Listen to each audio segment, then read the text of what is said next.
नमस्ते साथीहरू। दलित रिडरले विगत 4-5 वर्षदेखि सामाजिक न्यायका लागि लेखन कार्यशाला गर्दै आएको छ। नेपाली समाजका लागि अत्यन्त पेचिलो बनेको जातीय तथा लैङ्गिक विभेदका विषयहरूले मिडिया तथा सार्वजनिक बहसमा स्थान पाइरहेका छन्। यी विषयमा लेख्ने र बहसमा भाग लिनेहरूले विषयवस्तुको उठान गर्ने, विश्लेषण र प्रस्तुति गर्ने गर्दै गर्दा विभेदको अन्त्य नभएर उल्टै विभेदको पुनरुत्पादन हुने अवस्था रह्यो। यस प्रकारको अवस्थालाई मध्यनजर गर्दै उचित तवरबाट जातीय विभेदका विषय र दलित समुदायका सवालहरूको अध्ययनमा योगदान पुर्याउनको लागि यो लेखन अभियान सञ्चालन गरिएको हो। आज हामी यो लेखन अभियानलाई अगाडि बढाउन स्वयंसेवी भावनाबाट जोडिनु भएका विभिन्न व्यक्तित्वहरूसँग यस कार्यशालाको विषयमा छलफल गर्दैछौँ। यो अन्तर्क्रियात्मक छलफलले कार्यशालाको उद्देश्यको बारेमा प्रष्ट हुन मद्दत गर्नेछ भन्ने आशा गरेका छौँ। म यो अन्तर्क्रियात्मक छलफल सुभाष नेपालीबाट अगाडि बढाउन चाहन्छु। सुभाष नेपाली लेखक, अभियन्ता, नीति विश्लेषक तथा अर्थ राजनीतिक विज्ञ हुनुहुन्छ। उहाँ फुलब्राइट स्कलर पनि हुनुहुन्छ। हाल उहाँ संयुक्त राष्ट्र सङ्घ नेपालमा आर्थिक तथा दिगो विकास सल्लाहकारको रूपमा पनि कार्यरत हुनुहुन्छ। यो लेखन अभियानको सुरुवात गर्न र यसलाई अगाडि बढाउनको लागि निरन्तर रूपमा लागिरहनु भएको छ। यो लेखन कार्यशालाको पाठ्यक्रमको अवधारणा पनि उहाँ लगायत विभिन्न विज्ञहरूको रहेको छ। सुभाषजी, यो लेखन अभियानलाई चलाउन पर्ने किन जरुरी ठान्नुभयो? धन्यवाद गौरीजी। अनि एकपटक सबैजनालाई नमस्कार छ मेरो। पाउलो फेरेरोले भनेका छन्, आइडियोलोजी होस् या ज्ञान, विचार होस् वा शिक्षा, सबैको निर्माणमा प्रभुत्वशाली वर्गको वर्चस्व रहेको हुन्छ।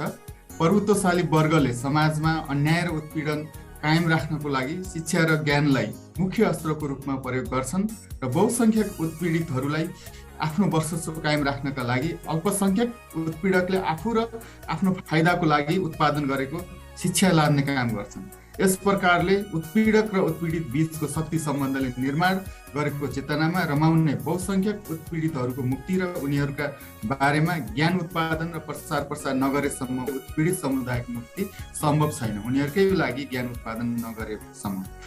नेपालको सन्दर्भमा अहिलेसम्म ज्ञान उत्पादनमा निश्चित शासक जाति, लिङ्ग र समूहको वर्चस्व रहँदै आएको छ। नेपाली मिडिया होस् अथवा प्रकाशन हाउसमा, विश्वविद्यालय अथवा थिङ्क ट्याङ्कमा लामो समयदेखि सोही किसिमको शक्ति सम्बन्ध कायम रहँदै आएको विश्लेषणहरू हुने गरेका छन्। सबै प्रकारले पिँधमा रहेको समुदाय न त ज्ञान उत्पादन गर्ने स्थानमा पहुँच छ, न त उनीहरूको बारेमा कसैले ज्ञान उत्पादन गरिदिने वा लेखिदिने गर्दछन्। उनीहरूको बारेमा कथम कदाचित कसैले ज्ञान उत्पादन गरिदियो अथवा लेखिदियो भने पनि उक्त ज्ञान उनीहरूको मुक्तिका लागि प्रत्युत्पादक हुने खतरा झनै बढिरहेको अवस्था छ। यस्तो अवस्थामा सामाजिक न्यायका लागि लेखन कार्यशाला नेपाली समाजमा ज्ञान उत्पादनमा रहेको बहिष्करणलाई हस्तक्षेप गर्नको लागि यो अभियान चलाइएको हो र यसले दलित इतिहासमा गौरव गर्न, त्यसको पुनर्लेखन गर्न र पुनर्परिभाषित गर्ने दलित र गैर दलित युवाहरूको एउटा साझा अभियान हो।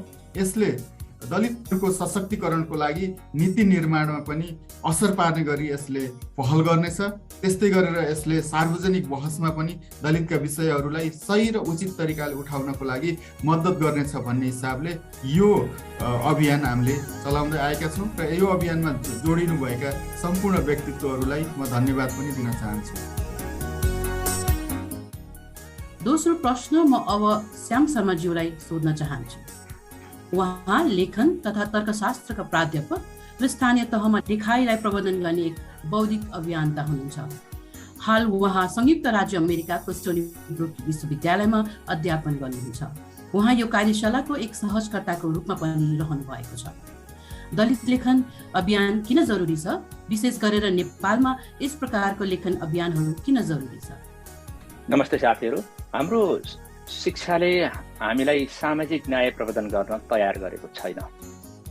जुन सुभाषजीले सुरुमै प्रकाश पार्नुभयो त्यसमा म एउटा कुरा के थप्न चाहन्छु भने कसको ज्ञानलाई ज्ञान भनिन्छ, कसको ज्ञानलाई ज्ञान भनिँदैन भन्ने कुरा समेत हामीले प्रश्न गर्न सकिरहेका छैनौँ। शिक्षा क्षेत्रमा, उच्च शिक्षामा समेत जसले ज्ञान प्रयोजन गर्छ र समाज थाम्ने काम गर्छ उसको ज्ञानलाई ज्ञान नै भनिँदैन भने हामीले त्यो ज्ञानमा आधारित शिक्षालाई सामाजिक न्याय, समानता जस्ता कुराहरूको प्रवर्धन गर्नको लागि प्रयोग गर्न सक्दैनौँ। धेरैमा हामीले जागिरे भन्न सहयोग गर्छ हाम्रो अहिलेको तत्कालको शिक्षाले। त्यसले न त हाम्रा ऐतिहासिक, आर्थिक, सामाजिक समस्यालाई बौद्धिक रूपमा सम्बोधन गर्न सिकाउँछ, न अन्याय अत्याचारलाई व्यवहारिक रूपमा कम गर्न सघाउँछ। र हाम्रो समाज कुनै सामाजिक अभियन्ताले गर्छन् होला भनेर बसिरहेको छ यी कुराहरूमा। न्यायको कुरा कसैले विशिष्ट अभियानलाई प्रयोग गरेर न्याय सम्पादन गरिदिएला भनेर आश गरेर बसेका छौँ। हामी सबै न्यायका लागि जिम्मेवार छौँ भन्ने शिक्षित व्यक्तिले अझै पनि सोच्ने चेतनाको विकास गरेको छैन। त्यही कमीलाई आफै मिलेर जति सकेको सम्बोधन गरौँ, बिहानमा साँझमा शनिबार जति समय निकालिन्छ त्यसलाई लगानी गरेर त्यो अभावलाई पूर्ति गर्ने एउटा नयाँ अभियान सुरु गरौँ भन्ने हाम्रो उद्देश्य हो। अर्को शब्दमा ज्ञान र शिक्षा केका लागि, सिप र अनुभव कसका लागि, आफ्नो स्वार्थभन्दा माथि र यथास्थितिमा गरिने व्यक्ति र समाजको विकासभन्दा माथि हामी जतिको ज्ञान, सिप र अनुभव हुनेहरूबाट समाजले केही पर्खेर बसेको छ भन्ने लागेर पनि हामी जोडिएका हौँ। त्यो चेतना, त्यो उद्देश्यबाट हामी निर्देशित छौँ। होइन मैले पनि केही गर्नुपर्छ, उच्च शिक्षा, जागिर, विकासे संस्था, व्यक्तिगत सफलताबाट मात्र त समाजमा जति समानता र न्याय वृद्धि हुनुपर्ने हो त्यति त हुनै सक्दैन। यो दशकौँ लाग्छ भन्ने कुरामा अधैर्य भएका मान्छेहरूको जमात हो।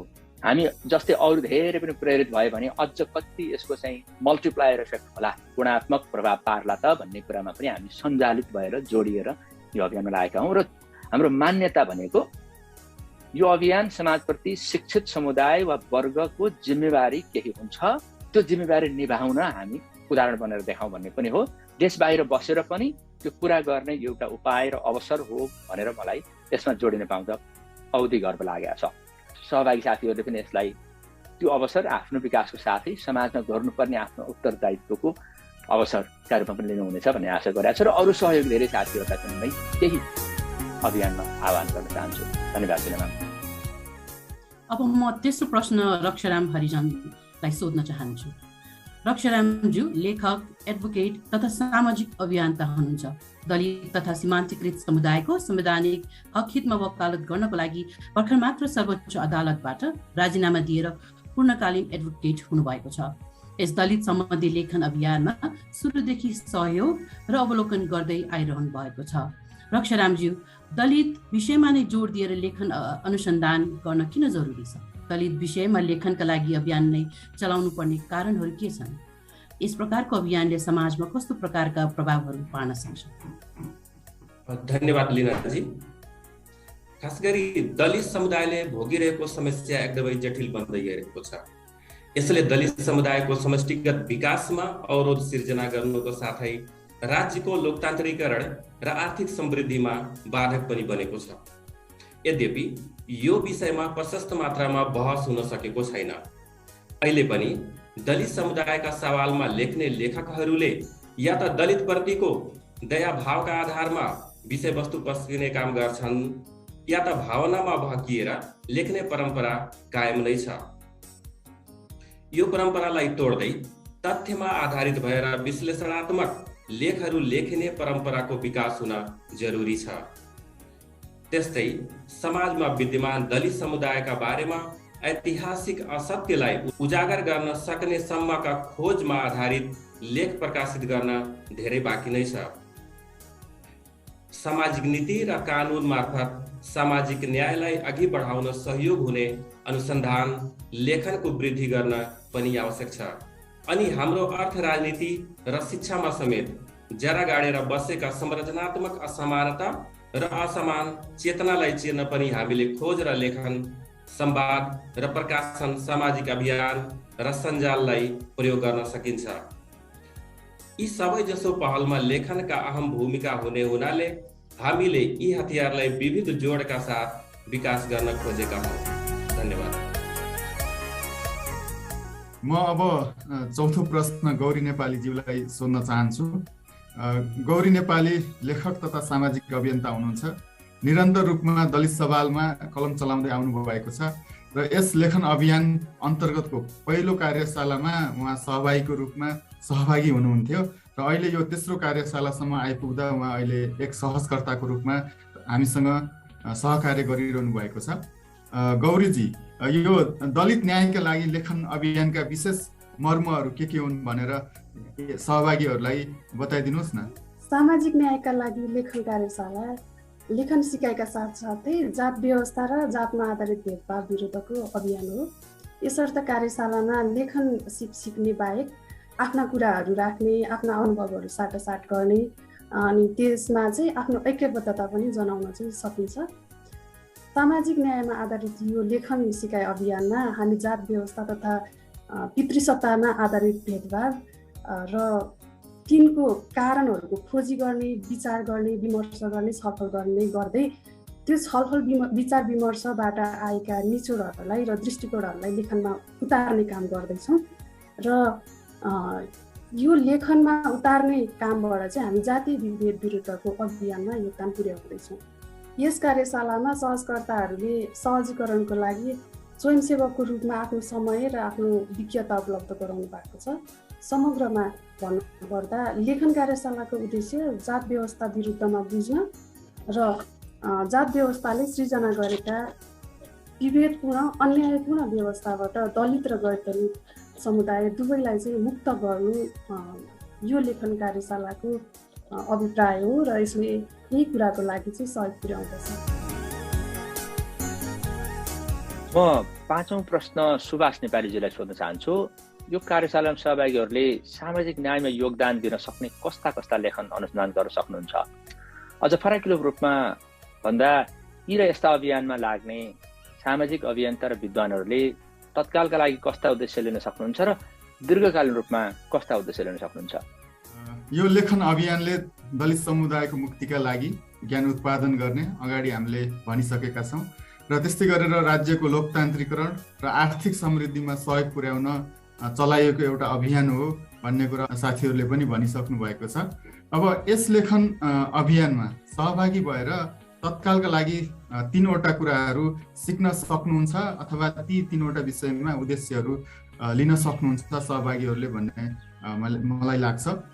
अनि पहिलो रहेको छ सामाजिक न्यायका लागि आफ्ना विचारलाई प्रभावकारी रूपमा व्यक्त गर्दै सार्वजनिक बहसलाई प्रभाव पार्न सक्नुहुन्छ अथवा त्यसलाई चलायमान बनाउन सक्नुहुन्छ। त्यस्तै गरेर दोस्रो रहेको छ समाज रूपान्तरणका लागि राज्यका नीतिहरूमा कस्तो किसिमको परिवर्तन चाहिन्छ र त्यो परिवर्तनको लागि प्रभाव पार्न सक्ने लेखहरू लेख्ने उद्देश्य लिन सक्नुहुन्छ यो कार्यशालाबाट।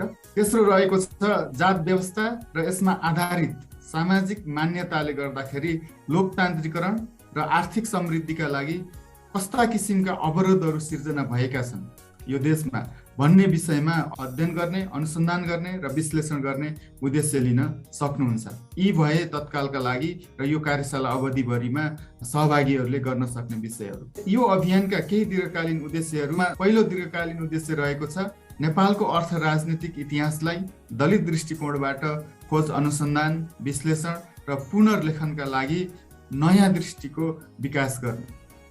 त्यस्तै गरेर विगतमा सामाजिक न्यायलाई कसरी परिभाषित गरियो, दलितमाथिको अन्यायलाई कसरी न्याय ठहर्याइयो र कसरी जनचेतनामाथि नियन्त्रण गर्ने काम गरियो आदिका बारेमा अध्ययन अनुसन्धान गर्दै ज्ञान उत्पादन गर्ने काममा निरन्तर लाग्ने यसको दीर्घकालीन उद्देश्य छ। यसको दोस्रो दीर्घकालीन उद्देश्य रहेको छ जात व्यवस्था र पितृसत्ताको बीचमा अन्योन्याश्रित सम्बन्ध रहेको छ। पितृसत्ताको उन्मूलन नगरी जात व्यवस्थाको उन्मूलन र जात व्यवस्थाको उन्मूलन नगरी पितृसत्ताको पनि उन्मूलन हुन सक्दैन। त्यस्तै गरेर जात व्यवस्थाभित्र र पितृसत्ताभित्र पनि विभिन्न किसिमका इन्टरसेक्सनालिटीहरू रहेका छन्। ती विषयमा गहन तरिकाले अध्ययन र अनुसन्धान गर्न जरुरी छ र एक अर्कासँग अन्योन्याश्रित रहेका विषयहरूलाई उजागर गर्न जरुरी छ। त्यो कुरालाई पनि उजागर गर्दै जाने यसको उद्देश्य रहेको छ। तेस्रो यसको दीर्घकालीन उद्देश्य भनेको ज्ञान के हो र कसको ज्ञानको गणना हुन्छ, अघि श्याम सरले पनि भन्नुभएको छ भन्ने जस्ता शक्ति सम्बन्धका बारेमा अध्ययन अनुसन्धान गर्ने र ज्ञानको स्रोत र उपज शक्ति हो। दलित समुदायसँग शक्ति नभएकै कारण उनीहरूको जीवनोपयोगी ज्ञानको पनि कदर, संरक्षण र सम्वर्धन हुन सकेको छैन।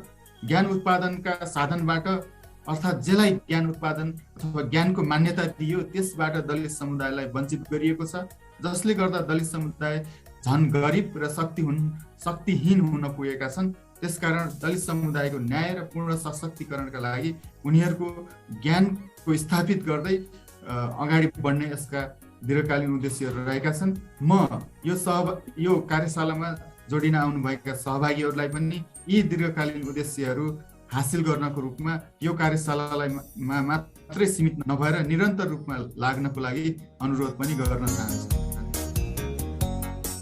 म अन्तिम प्रश्न लीना गुरुङज्यूलाई सिकाइ र उपयोगितासँग सम्बन्धित प्रश्न गर्न चाहन्छु। लीना गुरुङजीले काठमाडौँ विश्वविद्यालयमा अध्यापन गर्नुहुन्छ। यो लेखन अभियानको उद्देश्यबाट प्रभावित भएर उहाँ सहजकर्ताको रूपमा समाज सेवाको लागि यसमा जोडिनु भएको छ। लीनाज्यू, यो 12 हप्ते कोर्समा सिकिने व्यावहारिक सिपहरू के हुन्, ती अरू क्षेत्रहरूमा कसरी उपयोगी हुन्छन् र सहभागीहरूले लेखन बाहेक अन्य कुन प्रकारले यो लेखन कार्यशालाबाट फाइदा लिन सक्छन्? व्यावसायिक जीवनमा नभई नहुने मध्येको सिप हो लेखन सिप। सम्बन्धित विषयवस्तुको ज्ञान उक्त विषयमा काम गर्ने सबैसँग हुन्छ, तर सबैसँग लेखन सिप नहुन पनि सक्छ। यदि तपाईँ लेखन कलामा दक्ष हुनुहुन्छ भने तपाईँ आफ्नो व्यावसायिक जीवनमा र अरू विभिन्न क्षेत्रमा प्रतिस्पर्धा गर्ने क्रममा अब्बल ठहरिन सक्नुहुन्छ। यो कार्यशालामा सहजकर्ता तथा सहभागीको रूपमा विभिन्न क्षेत्रमा विज्ञता हासिल गरेका व्यक्तित्वहरू हुनुहुन्छ। एकअर्कासँग मित्रता बनाएर जानकारीहरू साटासाट गर्न सक्नुहुन्छ। उहाँले आफ्नो मित्रबाट भएको विज्ञताबाट पनि सहयोग लिन सक्नुहुन्छ। यस लेखन कार्यशालाबाट लेखकहरूले तर्कपरक लेखहरू लेख्नको लागि अध्ययन र अनुसन्धान गर्ने बानी र सिपको विकास हुन्छ। तुलनात्मक र मात्रात्मक तथ्याङ्क समेत रहेका यस्ता तर्कपरक लेखहरूलाई शैक्षिक कार्य जस्तै शोधपत्र लेख्ने क्रममा पनि उद्धरण गर्ने प्रचलन बढ्यो भन्ने लेखकहरूलाई यसले हौसला प्रदान गर्दछ। मैले कक्षा कोठामा लैङ्गिक तथा सामाजिक समावेशीका विषय पढाउने बेलामा पनि यस्तो लेखहरूलाई सामूहिक छलफलको लागि शैक्षिक सामग्रीको रूपमा प्रयोग गर्ने गर्छु। यसले गर्दा यस्ता लेखहरूको अझ व्यवहारिक महत्त्व बढ्न मद्दत गर्दछ। सबैभन्दा महत्त्वपूर्ण यस कार्यशालाबाट यो अभियानमा जोडिनु भएका व्यक्तित्वहरूको एउटा समुदाय भन्छ। उक्त समुदायमा सामाजिक लेखनलाई अगाडि बढाउने, एकअर्काको लेख पढ्ने, एकअर्काको लेखनप्रति एकबद्धता जनाउने वा समालोचना गर्ने र एकअर्काको कामको प्रचार गरिदिने जस्ता सहयोगहरू साटासाट गर्न सकिन्छ। यस प्रकारको समालोचनात्मक सोचाइ सिपले लेखकहरूलाई आफ्ना व्यवसायिक र व्यक्तिगत क्षेत्रमा पनि उल्लेखनीय सहयोग गर्दछ। यस कार्यशालामा प्रत्येक सहभागीहरूले हरेक हप्ता पढ्नुपर्ने र लेख्नुपर्ने कार्य गर्नुहुन्छ र उक्त कार्य नगरेसम्म उहाँहरू अघि बढ्न सक्नुहुन्न। त्यसकारण यस कार्यशालाबाट सहभागीहरूले स्वव्यवस्थापन, जिम्मेवारी र प्रतिबद्धता, इमानदारिता, स्वअनुशासन, स्वतन्त्र सिकाइ, लक्ष्य निर्धारण जस्ता व्यक्तिगत र व्यवहारिक सिपहरू सिक्दछन्। साथीहरूले कुरा गरिराख्दा मेरो मनमा एउटा कुरा के उठिरहेको छ भने मैले अलिकति सङ्केत गर्न खोजेँ, अलिकति स्पष्ट आएन कि यो अभियान दलित लेखन, दलितका लागि न्याय लेखन भनिराख्दा त दलित समुदायको अभियान होइन, हाम्रो समुदायको अभियान हो। हामीलाई यस्तै एउटा समाजमा र संसारमा बस्न, बाँच्न, प्रगति गर्न सबैलाई एउटा अभिलाषा छ, चाहना छ, आवश्यकता छ। जुन समाजमा यस्तो खालको अन्याय नहोस् जुन हामी अहिले पनि पत्र पत्रिकामा पढिराख्नुपर्छ, समाजमा देखिराख्नुपर्छ। म र मेरो भाइ, मेरो बहिनी, म र मेरो साथी, मेरो छिमेकी, म र मेरो विद्यार्थी, मेरो गुरुआमा सबैलाई एउटै किसिमको समान व्यवहार गरिने, हामीले जस्तो कपडा लाएर हिँडे पनि, हाम्रो जस्तो नाम थर भए पनि हाम्रो समाजमा सबैलाई समान व्यवहार गरिने नारीवादी लेखक सिन्डी ग्रिफिन र सोनिया फसले भनेका छन्, फेमिनिस्ट थिङ्किङका प्रिन्सिपल मध्ये एउटा इमेनेन्ट भ्याल्यु सबैको भित्र उस्तै मूल्य, मान्यता, इच्छा, आशा, अभिलाषा हुन्छ। त्यसलाई कदर गर्ने खालको तर्कलाई मात्रै हामी असल तर्क भन्छौँ भनेर हाम्रो तर्कशास्त्रमा भन्छन् ती नारीवादी तर्कशास्त्रीहरू। र हामीले सबैको त्यो हुन्छ नि, मान्छेको इनहेरेन्ट पर्सन, एउटा व्यक्तिको सम्मान गर्ने समाजमा बाँचौँ भन्ने अभिलाषा त दलित साथीको लागि मात्र होइन, हाम्रो लागि त्यो अप्ठ्यारोपन मलाई व्यवहार अर्कोलाई गरिएन भन्ने कुराको जुन त्यो अन्यायको अवस्थाबाट मुक्ति त हामीलाई पनि चाहिएको हो नि, सबैका लागि चाहिएको हो नि। त्यसैले मलाई यहाँ दलित बाहेकका साथीहरू जो यहाँ जोडिनुहुन्छ कार्यक्रममा सहभागीको रूपमा, दलित साथीहरूका लागि होइन, एउटा यस्तो समाज सृजना गर्नका लागि तपाईँ काम गर्दै हुनुहुन्छ जुन समाज सबैको उद्देश्य हो। त्यो एउटै उद्देश्य हो, हामीलाई उति नै पोल्नुपर्छ भन्ने चाहिँ कुरा पनि मैले यहाँनिर जोड्न चाहेँ। यो भिडियो पछि भविष्यमा कसैले बाहिर हेरिराख्नु होला होइन, दलित साथीहरूका लागि न, हाम्रा दलित साथीहरूले होइन, हामीले त्यो जुन समाजको सदस्य हो नि, जहाँ अन्याय असमानता त्यस्तो खालको भेदभाव अझै पनि छ, त्यो लाजलाई त्यो अन्यायको परिस्थितिलाई ओभरकम गर्नका लागि त्यसबाट एक कदम अगाडि गएर एउटा समाज पढे लेखेको मान्छे हो भन्न लायकको समाज, आधुनिक समाज हो भन्न लायकको समाज, हाम्रो समाज हो भन्न लायकको समाज बनाउनका लागि गरेको चाहिँ अभियान हो। यसमा कसैको अघि नै मैले सङ्केत गर्न खोजेको त्यही हो, यो अभियान हाम्रो जिम्मेवारीको अभियान हो भनेको चाहिँ एक दुईजनाको जिम्मेवारीको अभियान होइन, सबैको जिम्मेवारीको अभियान हो। सबैले यसरी बुझ्ने हो भने होइन धेरै सजिलो हुन्छ। अनि मेरो पनि बुझाइ के छ भने एउटा कुरा त यो दलितको के अरे मुक्ति हो, र अर्को यो जात व्यवस्था अथवा जातीय चाहिँ हाम्रो लोकतान्त्रिकरणको लागि समस्या जुन हायरार्की र डेमोक्रेसी सँगै जाँदैन कि होइन। कास्ट भनेको हायरार्की हो, अनि हामीले भन्न त भन्छौँ के अरे जात व्यवस्था के अरे यो जातीय विभेदको लागि कानुन बनाइयो, तर कानुन भनेका लिखित मात्रै हुँदैनन् होइन। लिखित भनेको टिप्स अफ आइसबर्ग मात्रै भन्छु, यो 10% मात्रै हुन्छ लिखित होइन। कानुन भनेको अलिखित हुन्छ। यो लेखन कार्यशाला मार्फत हामी जात व्यवस्थाले सृजना गरेका विभेद विरुद्धमा सँगसँगै हातेमालो गर्दै अगाडि बढौँ भन्ने आग्रहका साथ हामी बिदा चाहन्छौँ। नमस्ते।